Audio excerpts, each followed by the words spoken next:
All right, so I'm going to continue on. Now, one thing that you have not been shown yet, yeah, you did look at the in already, but when we get done with this, one of the things we have not yet talked about are what are called nested queries. You're going to see that in here in just a minute. A nested query is a query within a query.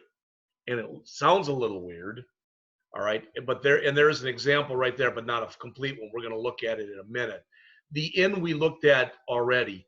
So you know this is a shortcut for saying select star from info students where country equal Algeria or country equal India or country equal Brazil.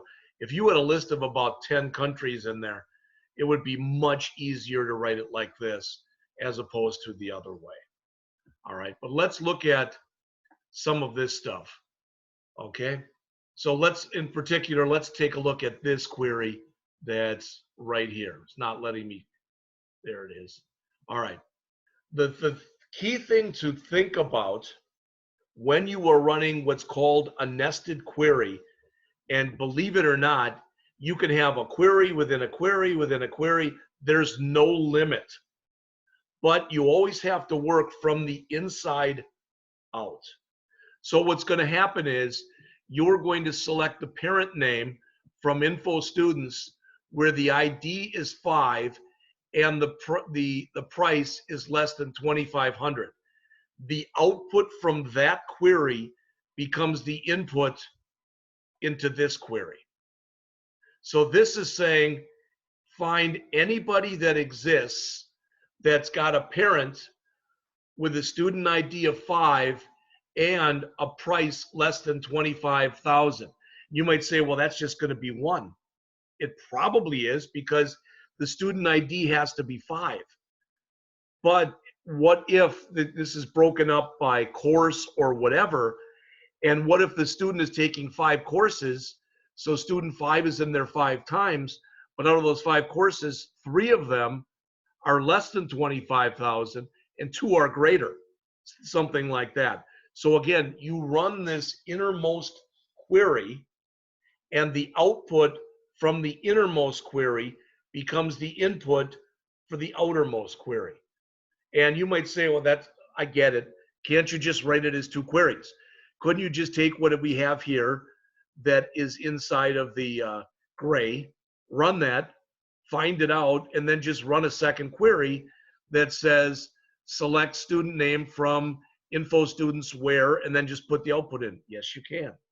In fact, if you're going to write a nested query like this, you always write it first as separate queries. Then you combine them together. And the reason for combining them together, there's just one major reason, and it's speed. All right. I told you before of my former student when at the school I used to be at, that is the last time I talked to him. He was a database programmer / designer for the Wisconsin Department of Natural Resources. And he had told me once that he had to dig through a database that had well over 1 million records in it. And he was looking for 3 or 4 that met a certain criteria. And he had said that he was about 12 or 13 deep in his queries. All right. So you might say, well, fine, but if he figured it out already, why would he even need to do that? Because this was information that was changing on a regular basis. So they would have to run this query almost daily. All right. And that said, just imagine for a second, I should have room here, I think, but I'm going to make this smaller. Imagine that I had a query that looked like this. Select emp first name, emp last name, emp address, emp city, emp state, emp zip, emp cell phone. I'll just leave it at that. From employees. All right.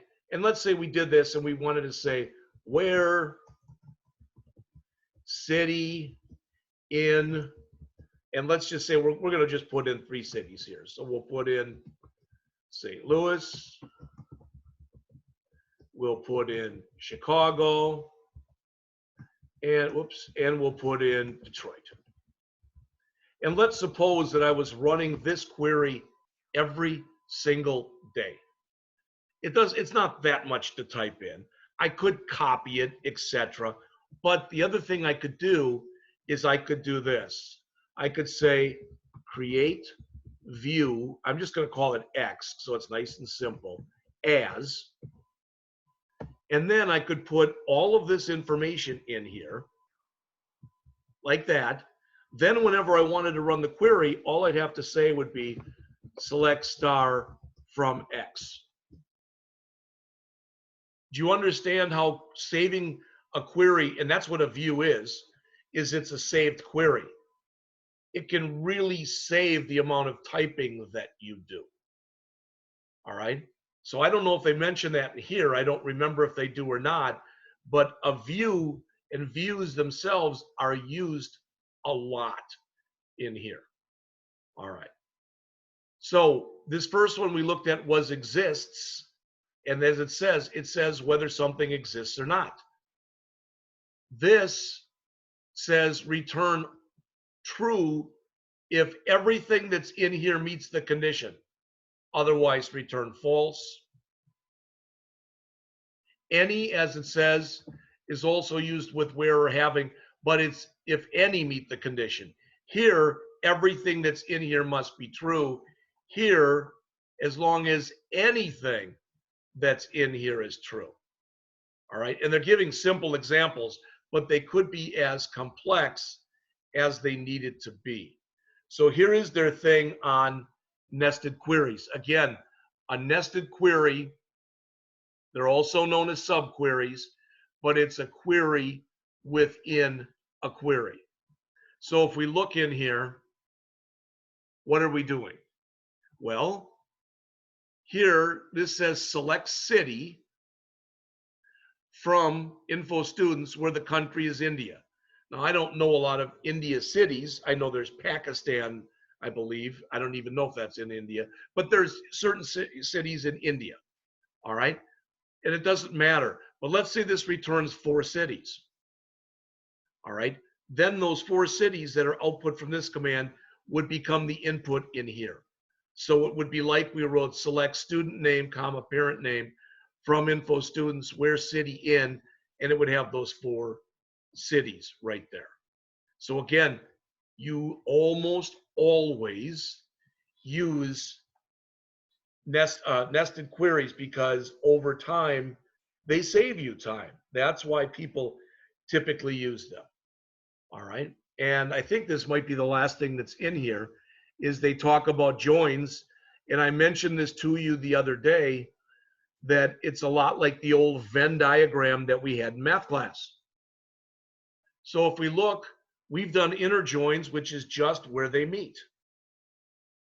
A full join says it doesn't matter if they meet or not. It's everything. A left join is everything on the left, and from the right, only the stuff that's inside. And a right join is everything on the right, and from the left, only the stuff where they intersect. And that's exactly what they're saying in the description right here. Now, I chose this article for 2 reasons. All right. Number one, it is fairly well written. And number 2, it's hyperlinked up the wazoo, but not just that. This stuff is going to apply whether you're using MySQL, SQL Server, Oracle, Access, any relational database management system. All right. All right. So the author says, let's consider it below the table apart from the info students table to try to understand this. All right. So they're giving you the other syntax for a full join. All right. Notice when we've done it, we haven't said full outer join. Again, the difference is with a full join, it says give me everything. Even if one half of the table is returning null, just give me everything.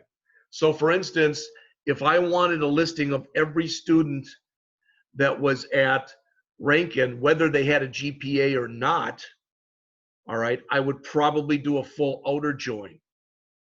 Okay. Left join again is everything on from the first table, and from the other table, all right, only things that match on whatever you're checking here. Right join is just flipped. So it's which table you put first or which table you put second. The dominant table with a left join is the first one you list. The dominant table on a right join is the second one you list. So you can always rewrite one as the other. All right, the 3 set operations, we have looked at union already, but they also mention here intersect and set difference. Union is the only one of these I have ever used. All right, so, and you'll notice this looks a little funky because these were really big when I created, you know, what I do is I copy this stuff from the internet, always give them attribution up here, of course, but then make it so that it'll fit on one screen. So normally these would be circular and not like a bad oval like you see. But there's again union. So a union is everything. Intersection is just that piece. And the difference is basically what is only in one that's not in the other. All right. The DCL commands, again, I'm not going to go into those. As a database administrator, again, we'd be talking about a situation where we had exactly one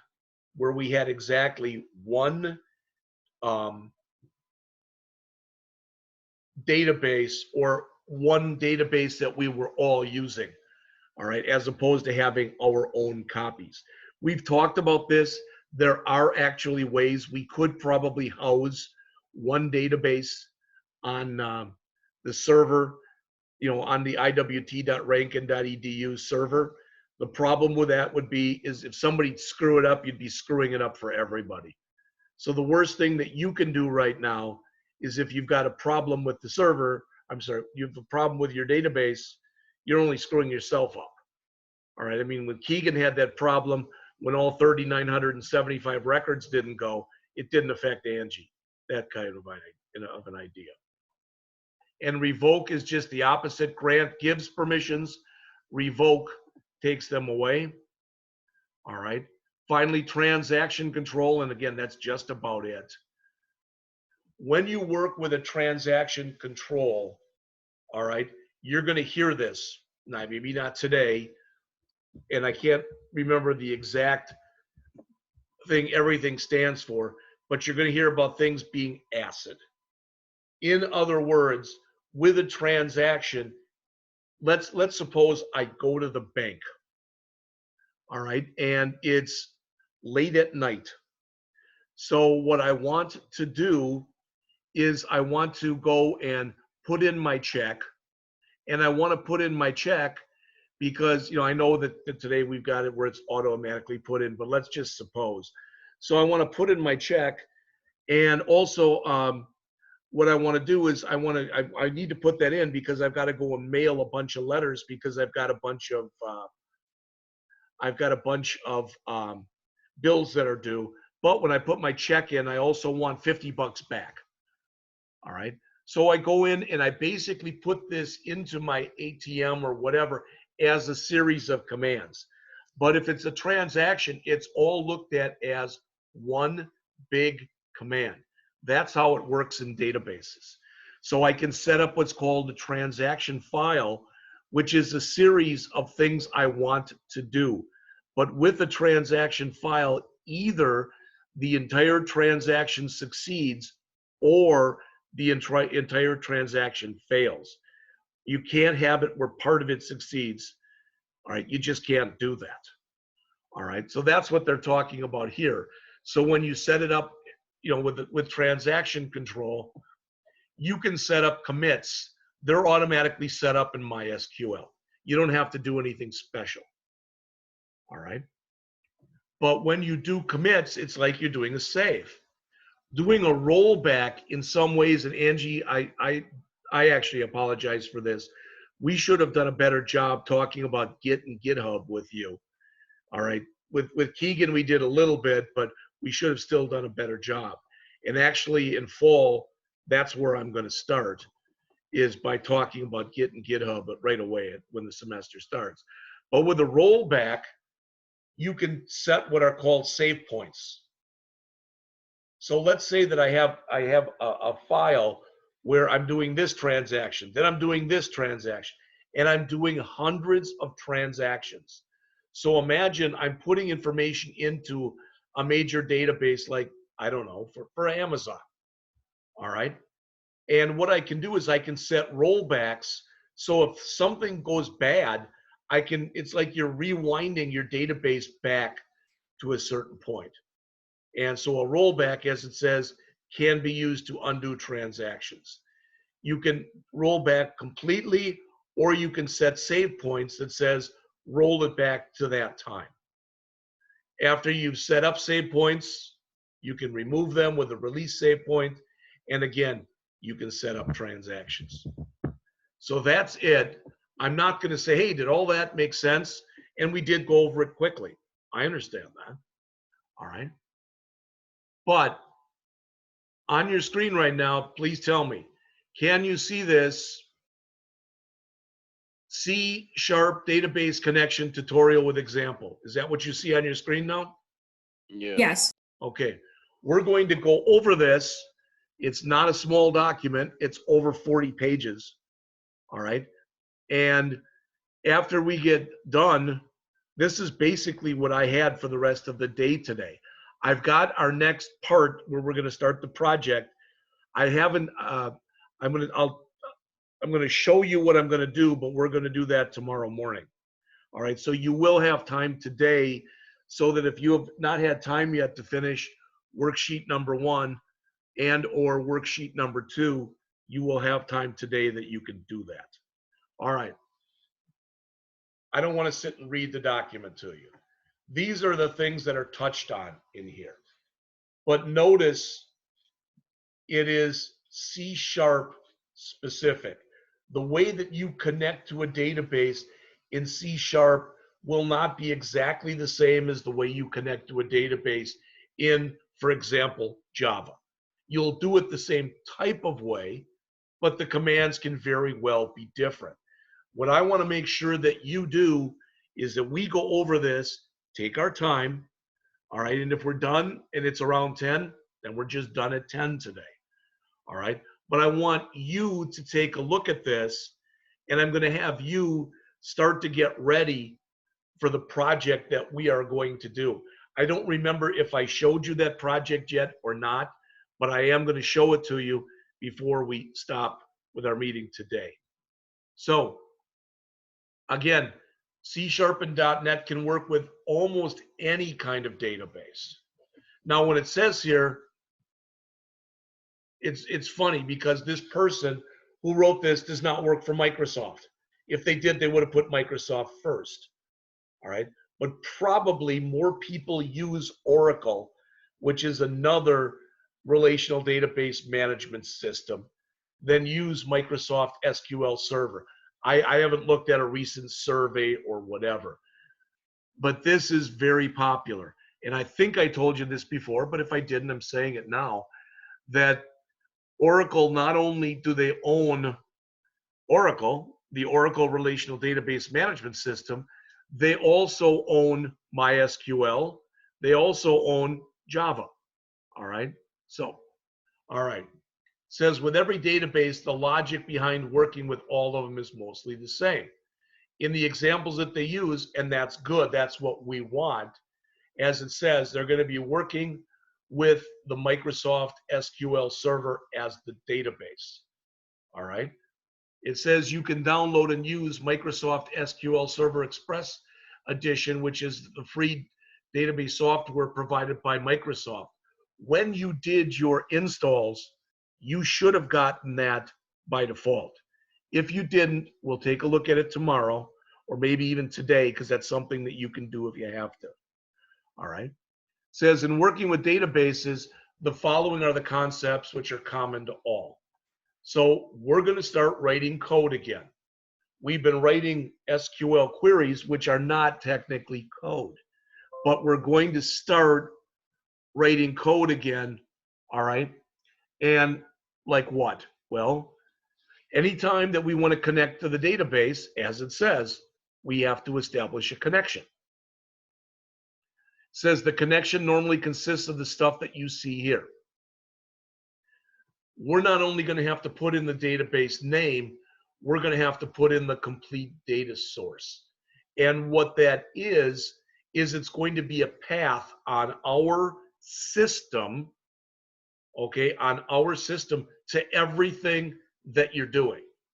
All right, I'm going to ask that tomorrow when we go and we create our database, that everything that we do, you use the names that I'm using. And the reason for that is when you turn your stuff in, if you've got different database names than I do or a different database, I'm not going to be able to sync up to it. Hopefully that just makes sense.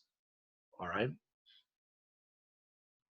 Credentials, we're not going to worry about a username and password. We're just going to set it up with Windows credentials, which means that as long as you are logged into this Windows machine, you can get to the database. Now that said, if we were creating it for a company, all right, then that probably wouldn't be the case. All right. Now, I think you all know what this is. You all know what the internet is. All right. You may or may not know what this is, what an intranet is. All right. But let's suppose, for example, all right, let's suppose that, I don't know, this came into my mind, that I work for Lowe's. All right. And at Lowe's, we deal with some lumber company. All right. Bob's Lumber Company. And we are always taking information and we're sending it back and forth. So we've got a connection between us and Bob's Lumber Company. We probably got connections between us and a lot of companies. But the point is, let's suppose that not only with Lowe's do we have a connection with Bob's Lumber Company, but so does Menards. Well, Menards information with Bob's Lumber Company and our information from Bob's Lumber Company, they're going to be on two different intranets. Why? Well, because if I work for Lowe's and I can go in and see Menards and I realize that Menards is paying X number of dollars less for their lumber than I am, I'm going to be upset. So an internet, when we think of an internet, it's public. Typically, anybody can get to the internet.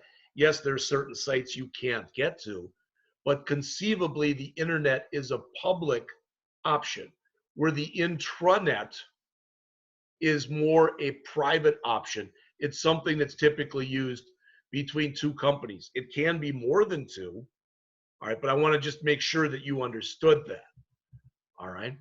Okay, optional parameters. As it says, there's different stuff that you can have. What we will use are the optional Windows parameters. Windows has a certain amount of security baked in, and we'll use that. But we can also, as you see up here in the gray, we can tell the system, hey, we want you to try to connect to this database. Let's say that we give you 90 seconds, a minute and a half. If you can't connect within a minute and a half, it's not worth it. The database is down, something is wrong, try again later type of an idea. That would be an optional parameter. All right. Once you connect to the database, as it says, you want to fetch the data. All right. That's going to be more or less select statements, unless we want to do one of the CRUD operations, which are the other three. You now know what these operations are. All right, these operations are insert, update, and delete. Again, the whole thing collectively is called CRUD. Create, read, update, and delete. Create takes the place of insert.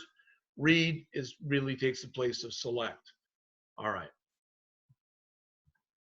So the author comes in here and starts talking about how to connect to the database. Guess what? We don't need this. We're not going to have a username. We're not going to have a password. So we don't care. Now we're going to do some of the stuff that's shown in here. They've got a black screen. I wish they wouldn't have done that, but they did. All right, maybe it is easier to read. I don't know. We're going to come in and we can do it today.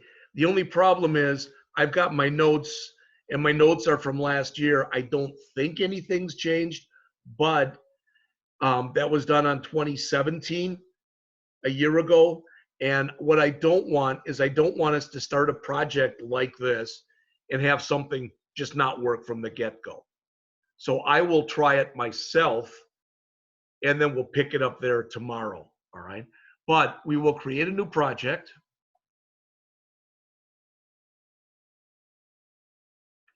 It will be a Windows Form application. You know all this stuff. There's no big thing here. Okay. All right. So they tell you what to do. I don't think we have to go through this. All right. I don't think it's a big thing one way or the other. Now, when you do this, there's different ways that you can do it. And what I mean is, this is not going to be our interface. All right. I'm asking you a question. So can one of you or the other answer this? Did I show you what the project is going to look like? Did I show you that already with the insert, update, and delete? And they had the forms that were different colors? Not that I remember. All right. Then we'll look at that by the end of the period today so you can see what we're going to be doing. All right. All right. This is what I wanted to do, is go over a little of this code. I'm not expecting that it's going to make a boatload of sense.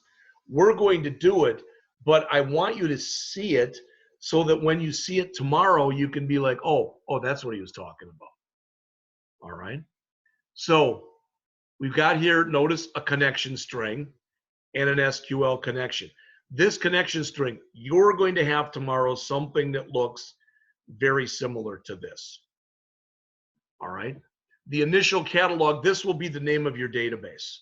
We're not going to call ours DemoDB, but if we did, it would be DemoDB. All right. We're not going to have an ID. We're not going to have a password. Okay. But we will have something that looks like this.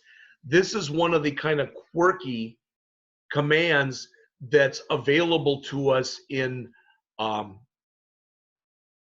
C# where you have to start it with an @ sign. Okay, so this will be our connection string. This is how we want to connect to the database. Okay, then the connection itself, that's too much. I don't want to refer to it like this. So after we do this, now we can refer to our connection string. Instead of referring it to like that, we just have to say CNN. We're going to call ours con, CONN, because I've never seen it called CNN before. All right, then we open up a connection. Now we could put up a message box if we want to, and all that does is it just says, hey, we were able to open up the database. Well, then what they're doing in here is they're immediately closing it. I don't know why, I guess just to show you that you can open it and close it. Now, when you look through this, and we talked about this the other day, this is going to be the biggest thing that you're going to be adding, is using system.data.sql client. All right, you'll have to have that in there. But when you look at what's in here, and my 10-minute thing just came up, so I got 9:18, so I'm going to go for about 7 more minutes. This is the code that they were just talking about. This can be called anything you want right here. Notice they misspelled it and called it connection instead of connection.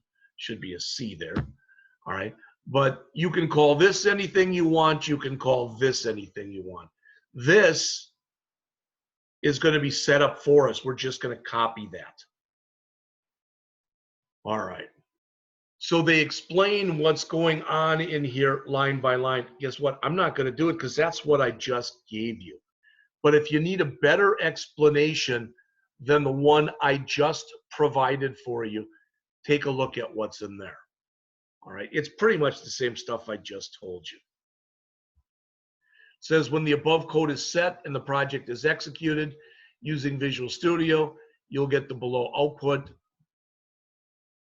That's it. So you click connect, it'll just bring up a message box. They didn't put any title, they didn't put any icon, and it's just the OK. Okay.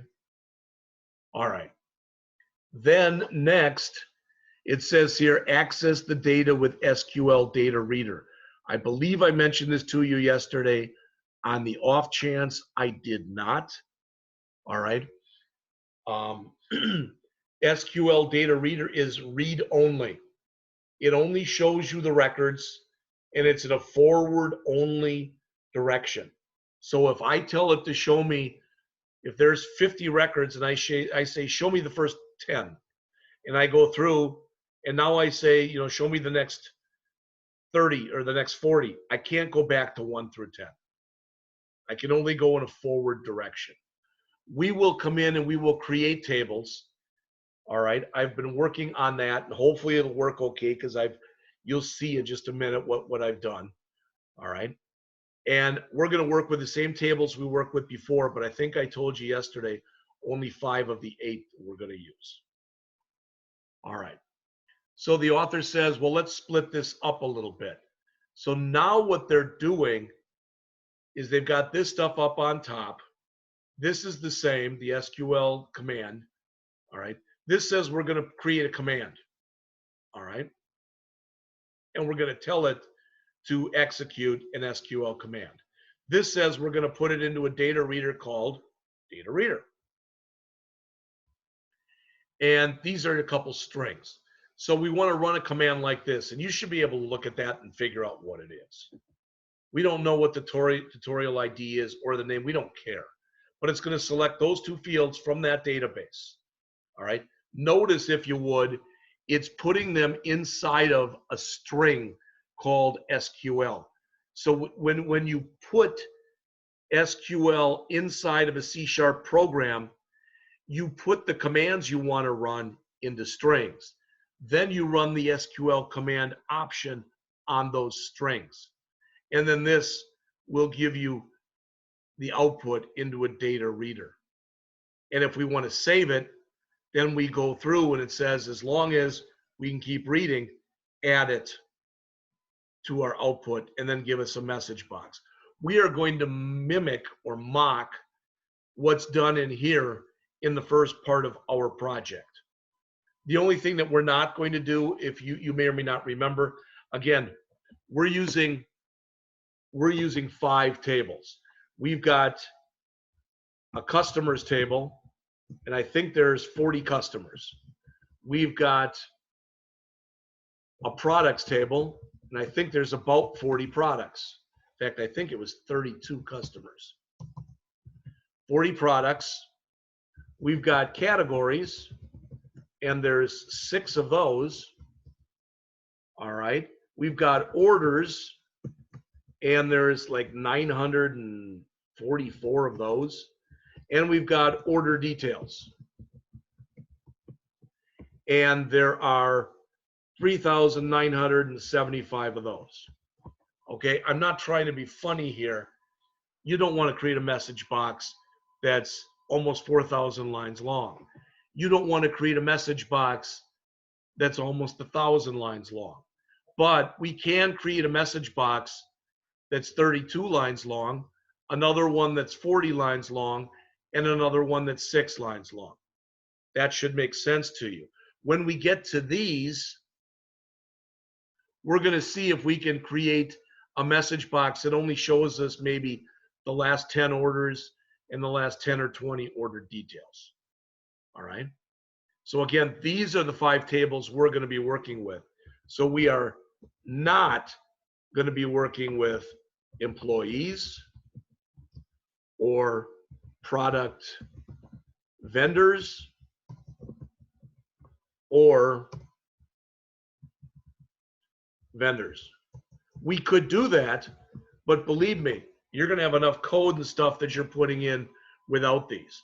When I did it last semester with the students, we only did customers and we did orders. So why am I doing more with you guys?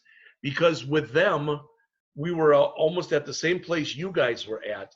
But with them, what I was supposed to do during, I was only supposed to spend basically a week on this. And then I was supposed to go on and give the students an introduction to what they were going to be getting in the third semester class, which at that time was ASP.NET. So we did a week and a half of ASP.NET. You're not doing that, so we can have more tables.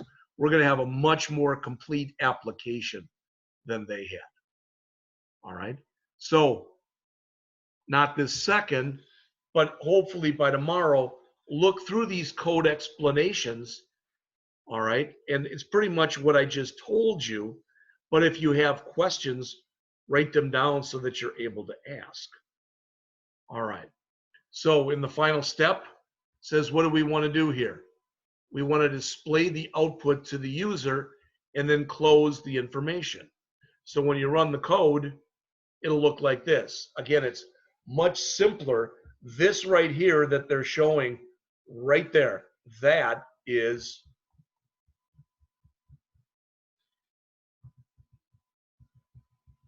this. Since we're working with a lot more records in our tables than that, all right, our output is going to look a lot bigger and it'll be more complex than what's shown there. So the author says, from the output, you can clearly see that the program was able to get the values from the database. The data is then displayed in the message box. So what I'm going to do is, we're on page 13. I'm going to stop right here. Let's take a real break. I've got 926, so I'm going to start up again. Right before 940, you will have a new URL. So we'll pick it up there and we're going to continue on with this. All right, so you can drop off and I'll see you in about 15 minutes or so.